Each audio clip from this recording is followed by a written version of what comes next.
Vous écoutez Radio Mali, il est 7 heures à Bankoumana, même heure à Kita.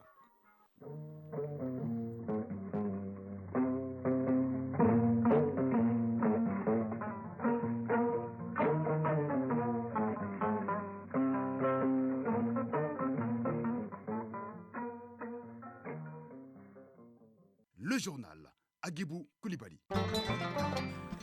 Les titres. La Direction nationale des affaires religieuses et du culte et le Haut Conseil islamique du Mali viennent de se concerter. Il s'agissait de dégager les voies et moyens pour mieux jouer leur rôle auprès de la commission d'observation du croissant lunaire en cette veille du mois de Ramadan. À propos, vous entendrez Habib Khan, directeur national des affaires religieuses et du culte. L'enseignement du soir ou les cours d'alphabétisation dispensés exclusivement la nuit dans certaines écoles est monnaie courante au Mali. Ces cours d'alphabétisation ont permis à beaucoup d'apprenants de lire, écrire et faire leur propre compte. Aliou Abdoulaye Touré s'est intéressé à la question dossier à suivre. En sport, la leçon de ce jeudi porte sur le jeu passif en handball. Et la chronique judiciaire parlera de la satisfaction des justiciables au centre de notre pays où la situation d'insécurité est généralisée. Voilà pour le sommaire, tout de suite les détails. Bonjour et bienvenue, très heureux de vous retrouver. Nous sommes le jeudi 31 mars 2022. Comme annoncé dans le sommaire, l'Association malienne pour la sécurité et la souveraineté alimentaire Afrique verte Mali a initié un projet intitulé Sécurité alimentaire et nutritionnelle au changement climatique au Sahel. Ce projet vise à contribuer à l'accroissement de la sécurité alimentaire et nutritionnelle dans 3 pays de l'Afrique de l'Ouest, dans le secteur agro-silvo-pastoral et halieutique. Il concerne les couches vulnérables. Reportage Inaba. Le projet Sécurité alimentaire, nutritionnelle et changement climatique au Sahel 102S va permettre de lutter contre la précarité alimentaire et nutritionnelle. Les femmes et les jeunes vulnérables sont les cibles du projet. Le projet sera mis en œuvre dans 46 communes agro-pastorales au Burkina Faso, au Mali et au Niger. Au Mali, les régions de Kaï, Sigasso et Koutiala sont bénéficiaires de ce projet. Salif Flani Sissoko, vice-président de l'AMASA. Déjà affectés par une série de crises, les ménages maliens font face à d'importantes pertes au niveau des moyens de subsistance depuis un certain nombre d'années. Le régime alimentaire reste très peu diversifié et pauvre en nutriments essentiels. Ainsi, le projet Sécurité alimentaire et nutrition et changement climatique au Sahel, qui vise à relever les défis liés à l'insécurité alimentaire et nutritionnelle au Sahel, s'articule autour de 3 grands axes stratégiques, à savoir la gestion des ressources naturelles, les politiques alimentaires, nutritionnelles, étatiques et interétatiques, et la performance des chaînes de valeur agro-silvo-pastorales et halieutiques. L'objectif visé est d'accroître la sécurité alimentaire et nutritionnelle au Mali. Démarré en 2021, le projet qui dure 5 ans prendra fin en 2026. Mahamadou Silla, représentant du ministre du Développement rural. Le projet étant en conformité avec les priorités du gouvernement malien en matière de développement agricole et de promotion de la sécurité alimentaire et nutritionnelle, les bénéficiaires sont les collectivités locales décentralisées, les producteurs des filières agro-silvo-pastorales et halieutiques, les ménages, les femmes enceintes et allaitantes, les enfants malnutris âgés de 0 à 5 ans, les éleveurs pasteurs, les aviculteurs, les pisciculteurs, les groupements féminins pratiquant le maraîchage et les produits forestiers non ligneux. Dans notre pays, le programme touche près de 28 000 bénéficiaires directs et plus de 500 000 bénéficiaires indirects du monde rural. La Direction nationale des affaires religieuses et du culte et le Haut Conseil islamique du Mali viennent de tenir une réunion d'information. Il s'agit pour ces entités en charge des questions religieuses du pays de dégager les voies et moyens pour mieux jouer leur rôle auprès de la commission d'observation du croissant lunaire en cette veille du mois de Ramadan. Pour plus de détails, écoutons Habib Khan, directeur national des affaires religieuses et du culte. Il est interrogé par Fousseni Tunkara. Comme il est de tradition, à la veille du mois béni de Ramadan, nous invitons tous les membres de la commission d'observation du croissant lunaire, les imams de Bamako et environ, afin de les informer, les sensibiliser sur l'observation du croissant lunaire, mais aussi et surtout d'évaluer déjà ce que nous avons fait dans le passé. Nos attentes, c'est l'implication de la communauté musulmane. Vous savez, il y a beaucoup de gens, des citoyens maliens qui ne comprenaient pas trop les missions et le rôle de la Commission nationale d'observation de la Lune. Certains pensent que c'est la Commission qui cherche et qui donne l'information. Or, la Commission a pour rôle de faciliter, de donner les outils, les moyens aux religieux, recueillir les informations, les traiter et les mettre à la disposition des fidèles. Donc c'est chaque citoyen malien, chaque fidèle, chaque musulman qui doit s'impliquer dans la recherche, dans l'observation du croissant lunaire et surtout faire le retour. Quand on a la chance d'observer la Lune, il faut rapidement donner l'information aux commissions locales puisque le préfet, le sous-préfet, le gouverneur et le maire sont les premiers responsables de ces commissions au niveau local. Donc qu'on leur donne les informations à temps, leur donner le temps de traiter et de nous faire parvenir les infos au niveau national pour que nous puissions, nous, à notre tour, informer les citoyens à temps.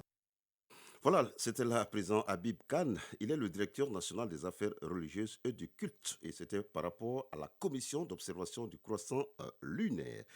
Le président de la Cour suprême a l'honneur d'informer les présidents des partis politiques que dans le cadre de la réception des comptes des partis politiques, une permanence sera assurée par la section des comptes au siège de la Cour suprême à Banankabougou, en commune 6 du district de Bamako, ce jeudi, donc aujourd'hui 31 mars 2022, de 7h30 à minuit. Le président de la Cour suprême s'est compté sur la bonne compréhension de tous les responsables des partis politiques.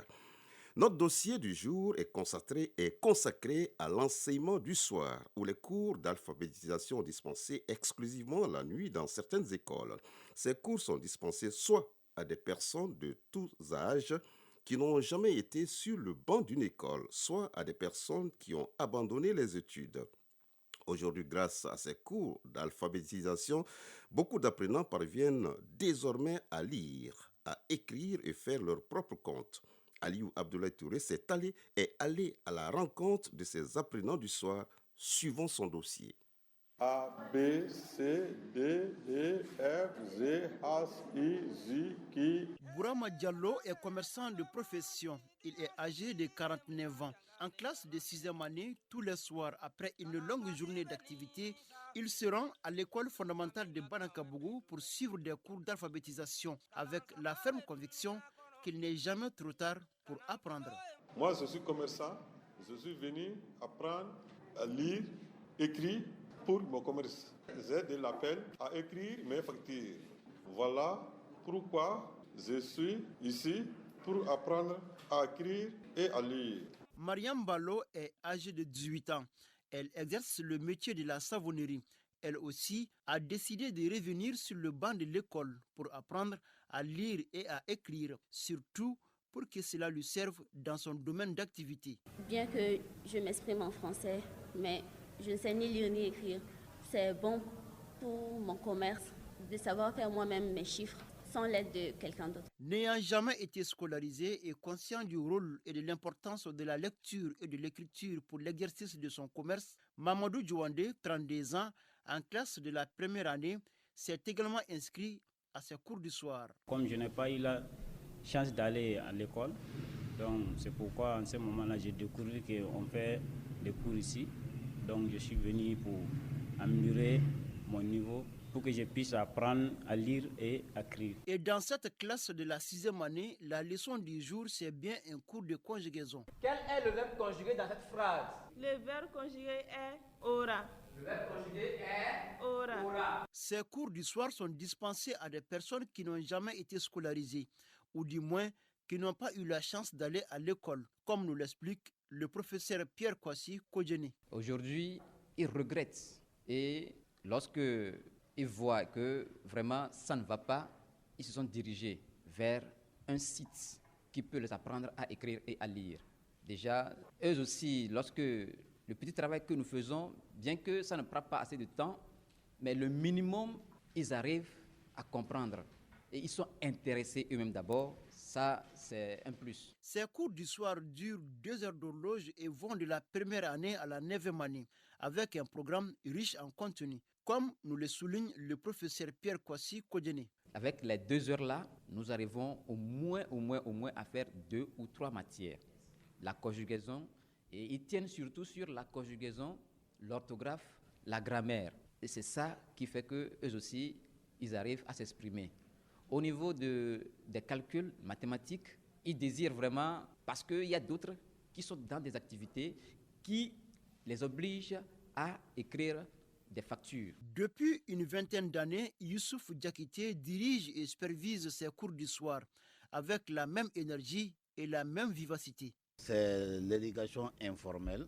Nous travaillons avec la documentation de la méthode syllabique, mais l'objectif est surtout de donner ce qui représente les besoins essentiels de la couche cible, c'est-à-dire ils veulent apprendre à lire et à écrire, savoir compter, savoir tenir leur propre comptabilité, dresser leur propre récit, souvent leur propre chèque. Au dire des apprenants, ces cours du soir ont été bénéfiques pour eux, comme nous le confirment Bourama Diallo et Mariam Keita.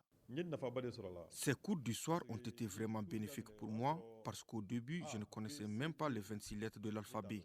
Dieu merci, grâce à ces cours, aujourd'hui, je suis en mesure de régler tous mes problèmes de papier. Je sais lire, écrire et rédiger mes factures sans l'aide de personne. Je dirais que oui, un peu. Oui, parce que avant, je ne connais pas certaines choses, mais maintenant, ça va, Dieu merci. Aujourd'hui, je peux lire et écrire beaucoup de choses sans demander à quelqu'un. Tout ça là, c'est grâce au cours du soir aussi. Comme le dit un adage, il n'est jamais trop tard pour apprendre, pourvu qu'on soit animé d'une bonne volonté et d'une petite dose de persévérance. Voilà, à 7h passées de 11 minutes, nous ouvrons une petite fenêtre sur l'actualité internationale. Au Sénégal, acteur industriel panafricain majeur engagé dans la fourniture de services essentiels en Afrique, le groupe Iranov a réaffirmé sa contribution au développement de l'accès à l'eau et à l'assainissement sur le continent africain. Pour rappel, le groupe panafricain Iranov assure un service public à plus de 1,4 million de clients eau potable, 700 000 clients en assainissement. Il produit et distribue chaque année plus de 300 millions de mètres cubes d'eau potable. Le Parlement du Ghana a voté mardi dernier la création d'une taxe sur les transactions électroniques, un texte très contesté et qui avait déclenché une mobilisation sociale, mais ardemment défendue par le gouvernement qui tente de combler un important déficit public. La loi appelée e-Levy prévoit une taxe de 1,5% sur les transactions électroniques, y compris sur les paiements par argent mobile très utilisés dans le pays. En RDC, instabilité dans les provinces.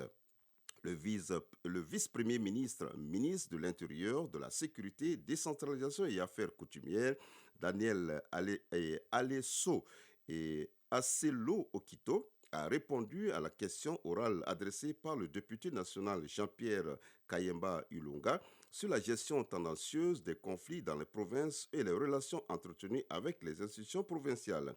À la suite des interventions d'une cinquantaine de députés nationaux sur la gestion de la territoriale et sécurité, un délai d'une semaine a été accordé à Daniel Acelo qui doit à nouveau apporter des réponses à toutes ces préoccupations. Il reviendra donc le mercredi 6 avril prochain. Enfin, l'Académie des arts et sciences du cinéma, pour parler un peu de cinéma, qui remet les Oscars, a annoncé dans un communiqué hier avoir demandé à l'acteur américain Will Smith de quitter la cérémonie et qu'il a refusé après que celui-ci a giflé l'humoriste Chris Rock lors de la cérémonie qui se tenait dimanche dernier à Los Angeles. Réagissant pour la première fois publiquement, Chris Rock a de son côté déclaré au début d'un spectacle à Boston qu'il était encore en train de digérer ce qui s'est passé. Nous reconnaissons également que nous aurions pu gérer la situation différemment, a admis l'Académie dont le conseil d'administration a ouvert une procédure disciplinaire à l'encontre de Will Smith en raison de violation de son règlement, ce qui inclut les contacts physiques inappropriés, les conduites abusives ou dangereuses et la compromission de l'intégrité de l'Académie, annonce le communiqué. À présent, la page des sports.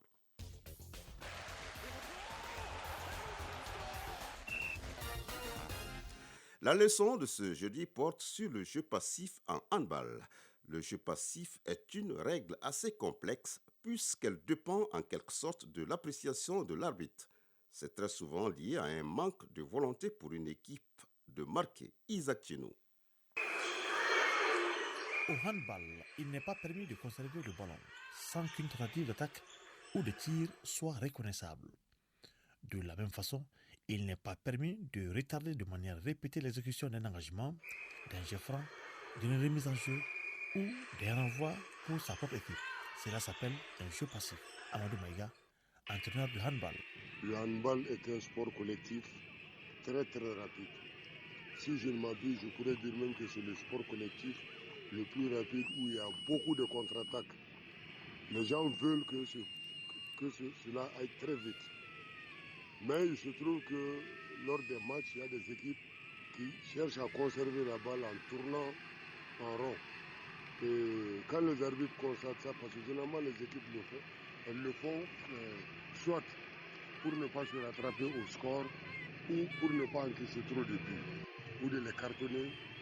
Elles préfèrent conserver la balle. Pour empêcher cela, les arbitres leur signifient que attention monsieur, vous êtes en train de conserver la balle, on va siffler le jeu passif. Le jeu passif est un point de règlement où c'est à l'arbitre de juger selon son propre ressenti si l'attaque est en situation de jeu passif. La signification est visible au cours des matchs de handball. Il signifie le geste de jeu passif en levant la main, paume ouverte au-dessus de la tête. Tout le monde voit que l'arbitre a la main au-dessus de la tête. Donc attention monsieur, jeu passif. Après avoir levé la main, si les arbitres constatent que l'équipe ne veut pas aller vers le but, faire un tir, ils sifflent jeu passif. Maintenant, pour les signifier ce jeu passif, ils lèvent la main droite par exemple à l'air, paume fermée, et l'autre main, paume ouverte, ils la posent sur l'avant-bras. Cela veut dire qu'il y a un jeu passif. Le jeu passif est sanctionné. Amadou Maïga. Le jeu passif a pour conséquence la perte de balle de l'attaquant au profit de la défense. Le jeu passif est un jeu non attractif, voire ennuyant. L'attaque ne montre pas son intention d'aller marquer un but. Chronique judiciaire. Au centre de notre pays, la situation d'insécurité généralisée fait que la justice peine à fonctionner en plein régime. Toutefois, les magistrats, greffiers et avocats tentent au mieux, au nom du service public de la justice, de satisfaire les justiciables.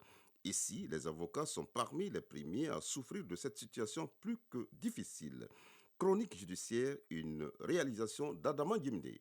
Depuis près de 10 ans, notre pays en général et le centre en particulier connaissent une situation d'insécurité indescriptible. Les services de justice et les justiciables, les uns ont du mal à exercer leur profession et les autres à en avoir accès aux cours aux tribunaux. La circulation des personnes et de leurs biens étant réduite par les risques, les menaces, les intimidations et l'instabilité, la justice a du mal à fonctionner de façon correcte. Chacun est limité dans ses mouvements et souvent suivi dans ses faits et gestes. Les avocats, faisant partie de la grande famille judiciaire, vivent ces dures conditions de travail sur le terrain.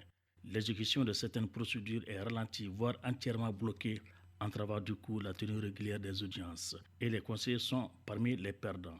Maître Simon R. Lougué, avocat à Mopti. L'insécurité a tué la profession d'avocat dans les ressorts judiciaires de la cour d'appel de Mopti. Parce que aucun huissier ne peut quitter la ville de Mopti pour formaliser les citations. Et sans citation, il n'y a pas de jugement. On ne peut pas servir les citations. Les huissiers ne peuvent pas aller dans les brousses pour qu'ils se présentent à l'audience. Citer veut dire donner une convocation à quelqu'un. Monsieur X, tel jour, vous serez jugé, ou bien votre adversaire sera jugé, tu es partie civile, il faut être à l'audience.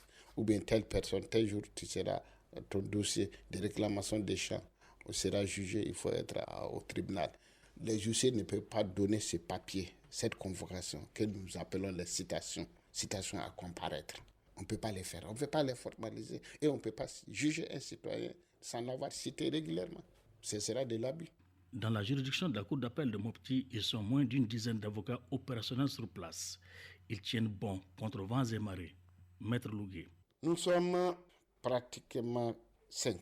Mais nous sommes 5 installés ici. Par mouvement, nous partons de défendre ailleurs et les autres viennent défendre ici. Donc c'est pour dire que nous ne sommes pas 5 seulement à défendre ici, mais nous sommes 5 installés ici. Toute la famille judiciaire, juges, procureurs, greffiers, notaires, avocats et huissiers, chacun en ce qui le concerne tente au mieux de satisfaire le justiciable. Cela au nom du principe selon lequel la justice est rendue au nom du peuple souverain du Mali. Voilà, nous reprenons ce communiqué avant de fermer ce journal. Le président de la Cour suprême a l'honneur d'informer les présidents des partis politiques que, dans le cadre de la réception des comptes des partis politiques, une permanence sera assurée par la section des comptes au siège de la Cour suprême à Banankabougou, en commune 6 du district de Bamako, ce jeudi 31 mars 2022 de 7h30 à minuit.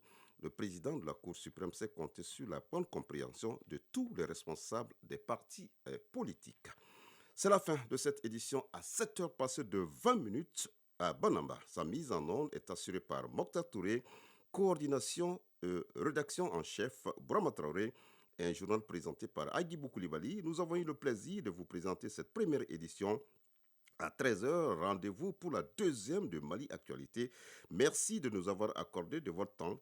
Ne décrochez pas tout à l'heure la couleur du temps avec Djeneba Doumbia, suivi des avis et communiqués, une présentation de Moussa Koulibaly, et passez une bonne journée de jeudi en compagnie des programmes de Radio Mali. À nous revoir.